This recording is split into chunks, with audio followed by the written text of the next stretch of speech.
Queridos hermanos y hermanas,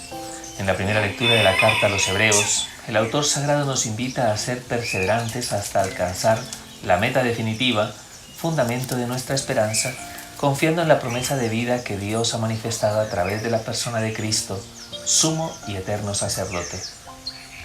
En efecto, el texto nos exhorta a ser constantes en el empeño de trabajar al servicio del pueblo de Dios, superando toda indolencia que nos impida ejercer la caridad para con el prójimo, siguiendo el ejemplo de quienes con fe y perseverancia han alcanzado el contenido de la promesa, para que se cumpla nuestra esperanza, según el juramento de Dios, juez justo, que no se olvida nunca del fruto de nuestro esfuerzo. El autor sagrado recuerda la promesa que Dios hizo a Abraham, jurando por sí mismo llenar su vida de bendiciones y multiplicar abundantemente su descendencia. Frente a toda esperanza y a pesar de su vejez y de la esterilidad de Sara su mujer, Abraham creyó y perseveró en el empeño de aceptar los planes de Dios. En Israel era una práctica muy común jurar por alguien mayor para ofrecer la garantía del juramento al beneficiario y zanjar cualquier duda o discusión. De la misma manera, Dios se compromete con juramento para que a través de dos cosas inmutables que están por encima de todo, es decir, Dios mismo y su promesa de vida, podamos recobrar el ánimo y la fuerza, de modo que confiando en la inmutabilidad de su designio, podamos encontrar refugio en él para alcanzar así la meta de nuestra esperanza, la bienaventuranza eterna. Esta esperanza se constituye para nosotros como ancla segura y firme del alma, pues de la misma manera que el ancla ayuda a una embarcación a mantenerse firme a pesar del oleaje del mar,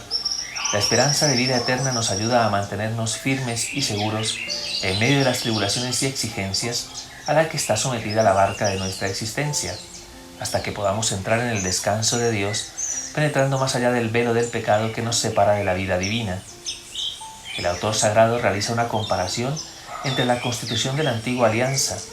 renovada a través del sacrificio ofrecido sobre el arca de la alianza en el Santo Santorum del templo, pasando a través de la cortina que separa este lugar sagrado, signo de la presencia de Dios en medio de su pueblo, y al que solo podía acceder el sumo sacerdote. Se compara con la constitución de la nueva y eterna alianza, realizada por Cristo en el madero santo de la cruz, a través de su propio sacrificio, como sumo y eterno sacerdote, según el rito de Melquisedec. Por medio de la ofrenda de su propia vida, Cristo nos introduce en la bienaventuranza eterna, rasgando el velo que nos separaba de Dios como consecuencia de nuestro pecado, para de esa manera alcanzar el contenido definitivo de la promesa de salvación, fundamento de nuestra esperanza. En el Evangelio, San Marcos nos advierte sobre la autoridad que posee el Hijo de Dios sobre el Sabbat, ya que Jesús ha venido para dar plenitud y ofrecer el sentido más profundo a todas las instituciones de la antigua alianza. El Sabbat era considerado el día del descanso de Dios, razón por la cual el pueblo se privaba de todo tipo de trabajo, de compromiso temporal, para honrar al Señor, según una noble tradición que encuentra su fundamento en el primer relato de la creación. Dios había hecho todo cuanto existe en 6 días, descansando el día séptimo, para glorificarse en todo cuanto había sido creado por su infinito amor. Los israelitas, lejos de comprender el sentido profundo que contenía el descanso de Dios, se habían quedado en la mera formalidad, multiplicando excesivamente leyes que pretendían determinar qué cosa se consideraba trabajo y qué limitaciones tenían que tenerse en cuenta a la hora de realizar las acciones más básicas en el día del sábado, como por ejemplo, cuántos pasos dar o qué se podía o no manipular con las manos. Por esta razón, los fariseos se escandalizaron al ver cómo los discípulos de Jesús arrancaban espigas de trigo para comer, mientras atravesaban un campo siguiendo los pasos del Maestro. Muy probablemente las jornadas intensas y agotadoras de Cristo al servicio del anuncio de la llegada del reino de Dios impedía a sus discípulos abastecerse y satisfacer sus necesidades más básicas,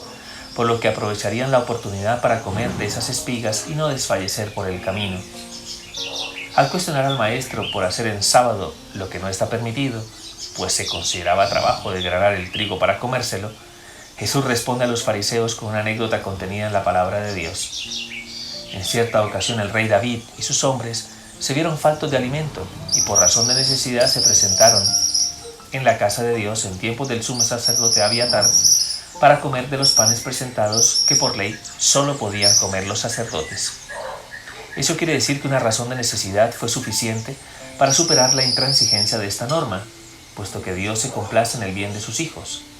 En efecto, toda ley tiene por fin la gloria de Dios y el bien espiritual de su pueblo, por lo que Jesús advierte a los fariseos que su postura es simplemente obcecada y ajena a la necesidad apremiante de quienes seguían sus pasos y buscaban simplemente alimentarse. Jesús entonces añade la siguiente afirmación: el sábado se hizo para el hombre, no el hombre para el sábado. El Hijo del Hombre es Señor del sábado. En efecto, todas las instituciones de Israel, incluida el Sabbat, están ordenadas al bien del pueblo de Dios y en particular, el día del Señor plantea la necesidad de descansar en Dios para glorificarle por todo cuanto ha sido creado y por todas las bendiciones que incesantemente ofrece a sus hijos. Limitar ese día a un conjunto de prácticas externas y formales sin contenido es condicionar el día del Señor a los intereses y cavilaciones de los hombres. Por esta razón el Hijo del Hombre, el ungido del Señor, trae consigo la salvación que ofrece el verdadero descanso en Dios, ya que efectivamente la redención obrada por Cristo ofrece un sentido más pleno al día del Señor, superando la institución del Sabbat, que será reemplazado en la nueva alianza por el domingo, el día en el que se actualiza el misterio pascual de Cristo, su resurrección gloriosa de entre los muertos. Que el Señor nos conceda la gracia de ahondar en el sentido pleno del día del Señor, que nos permita glorificarle por todas las bendiciones que nos ofrece, especialmente por la redención obrada por Cristo, y que nos ayude a alcanzar la meta definitiva de nuestra esperanza, nuestro descanso definitivo en Dios, en la bienaventuranza eterna. Que la Virgen María, nuestra Madre del Cielo, interceda por nosotros y nos alcance esta gracia. Que Dios os bendiga.